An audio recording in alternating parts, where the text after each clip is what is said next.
Hi guys, and welcome to a brand new character build for Oblivion Remastered, the Orc Warrior.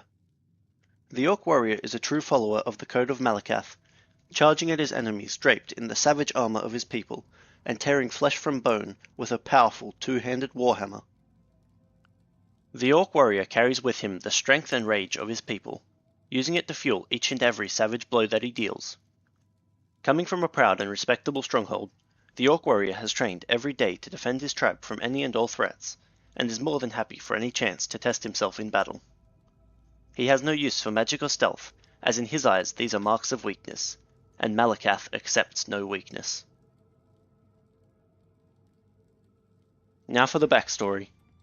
The Orc Warrior was born and raised in a small but well-respected stronghold deep within the Dragontail Mountains. He was the first of many sons and daughters to be born to the ruling chief, and as such from day one had lots of expectations placed upon him. Being the oldest, he is often given greater responsibilities within the tribe, and also, being the largest of his siblings, was fated to serve his clan as one of the proud warriors that defended their walls. While most of his siblings were taught the varying trades of hunting, mining or smithing, the warrior was instead trained constantly from a young age in the arts of warfare and blood spilling. He was taught to move quickly and efficiently in even the heaviest of armors, and was drilled to wield the most heaviest of weapons without even the slightest of struggles. His father, the chief, took great pride in the Orc Warrior, often taking time to spar with him, as well as to teach him some of the finer points of life as the chief of a tribe. The chief was a skilled warrior and smart leader in his own right, but even at such a young age it was clear that one day his son would rise to take his place as chieftain, and as such the chief wanted to raise the best leader possible. Despite being renowned for its fierce independence and the quality of its warriors, the Orc stronghold was also on the smaller side and would often be seen as an easy target by the more bloodthirsty neighbouring clans or more ambitious bandit warlords. Because of this, the warrior was forced to grow up fast, and even in his early teen years he would already be joining the other defenders of his tribe whenever the situation arose. It was during these raids that the Orc Warrior would grow to prominence, often being seen leading the fearsome charge against their attackers alongside his father. In the downtime between battles, the warrior would spend his time socializing with his clan and helping out with whatever tasks needed to be done for the day, and this helped to earn him the admiration of those that would one day call him chief. Unfortunately, his fate would follow a different path, as one day the warrior would get word of a small group of strange, well-armed redguards making their way towards the stronghold. Gathering a few of his fellow warriors, the Orc led a party to meet the group and determine their motives, as well as to slay them if they are deemed a threat to the tribe. Demanding to know their business, a smug-looking young man revealed himself as the leader, and demanded that the Orc Warrior and his tribe vacate their stronghold immediately, due to his father having legal claim over the land. Laughing at the absurd request, as his own ancestors had lived there for decades beforehand, the warrior and his group went to leave, however were surprised by a sudden volley of arrows striking them in the back. Though their thick armor would deflect most of the missiles, the few that did manage to strike flesh would send his comrades writhing to the ground in pain. Quickly recognizing that the arrows must have been poisoned, the Orc Warrior turned to the smug man, who was now laughing. "Run away, beasts," he cried. Unfortunately for the Red Guard, they had no plans to run away, and instead the warrior would wrench his warhammer from his back. The smug Red Guard's face quickly turned to fear as the warrior swiftly closed the gap between them, and with one savage blow caved in the young man's breastplate, killing him instantly. The others in the group attempted to make a getaway, but the Orcs' retribution for their act of cowardice was swift, and within a minute the rest lay dead or dying at the hands of the warrior and his remaining brothers in arms. Checking on their wounded comrades, they would find that several had already succumbed to the poison, and the rest were all on the verge of death.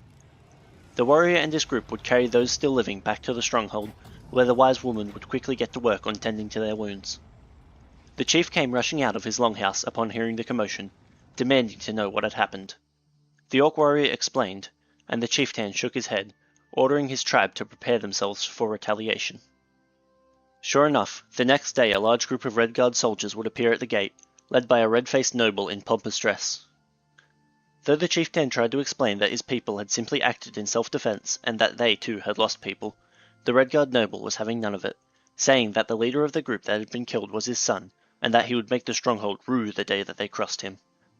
The moment the army departed, the Orcs would begin their preparations for battle. Knowing that they were outnumbered, the Orcs worked day and night to prepare their walls for a prolonged siege.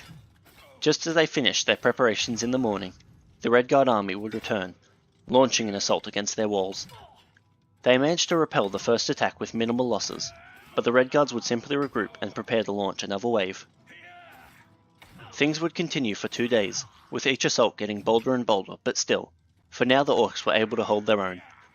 Thankfully, the siege wouldn't last much longer, as on its third day a small contingent of Imperial Legion troops, Magistrate in tow, would show up to the scene of the battle. Using the authority of the Emperor, the Magistrate would separate the two forces and collect each side of the story. Though the noble tried to pin the blame on the Orcs, the Magistrate had met with the chief before and knew that the stronghold would be unlikely to attack without provocation. After deliberating on what to do, the Magistrate would order that the Redguard stand down and cease their attacks on the Orcs immediately or face legal repercussions, as well as to pay reparations to the stronghold as payment for the Orcs that had been slain. Enraged by this, the noble demanded that the Orc Warrior be arrested for slaying his son. Recognizing the tenseness of the situation, the Magistrate agreed to this so long as the noble agrees to leave the Orcs in peace. Though his father began to protest, the Orc Warrior would calm his father down, wishing to not risk his people's lives further and accepting imprisonment for now, but promising to return to the tribe one day. With all sides temporarily placated, the Orc Warrior would be given a few minutes to say goodbye before leaving with the soldiers. Once they had some distance, the Magistrate explained that he would be escorted to the Imperial City in Cyrodiil, where he would be held for a few weeks to allow for tensions to die down. And so, it was with an Imperial escort that the warrior would be marched straight into the Imperial prison, where as fate would have it, he would be placed in a cell that was meant to remain empty. Of course, this is where he would be when the Blades made their attempt to escort the Emperor to safety, and the Orc Warrior would soon find himself wound up in the Oblivion Crisis and the fate of Tamriel itself. For the role-playing of this build, you'll want to carry yourself with honour, following the laws of the land where required. You'll want to complete Malakaf's quest as soon as you can, in order to both serve your god as well as to be granted the powerful Warhammer Volendrung. Generally, you'll play as more of a mercenary or sword for hire, but remember that for the Orc Warrior, battle itself is the reward, and any payment you receive is simply icing on the cake. Another thing to remember is that the Orc Warrior is a moral character, and should generally avoid causing harm to innocents and rather focus on combating villainy. A good rule of thumb is to treat those that are friendly and kind, while mercilessly slaughtering those that are hostile. Bandits, necromancers, vampires, and various other monsters are all dishonorable cowards that prey on the weak and only pick easy fights, and so are deserving of nothing more than a quick and painful death. You'll want to be supportive of the Empire, as while the warrior may not necessarily understand their ways, he still respects them both for the strength of their armies and their acceptance of his people. While the Orc Warrior wishes to one day return to his people in Hammerfell, he will gladly remain in Cyrodiil throughout the Oblivion Crisis, as he believes that running away from such a good fight would be cowardly, and views his time in Cyrodiil as a grand adventure to truly test himself before spending the rest of his days as a chief. You'll find yourself fitting in with several of the warrior factions within Cyrodiil, such as the Fighters Guild and the Arena. You may wish to do some of the Mages Guild quests, but in general won't fit in, and as such will be best to avoid them. You'll also want to completely avoid the Thieves Guild as well as the Dark Brotherhood, as both of these factions are for dishonourable cowards, and joining them would be unbecoming of a true Orc.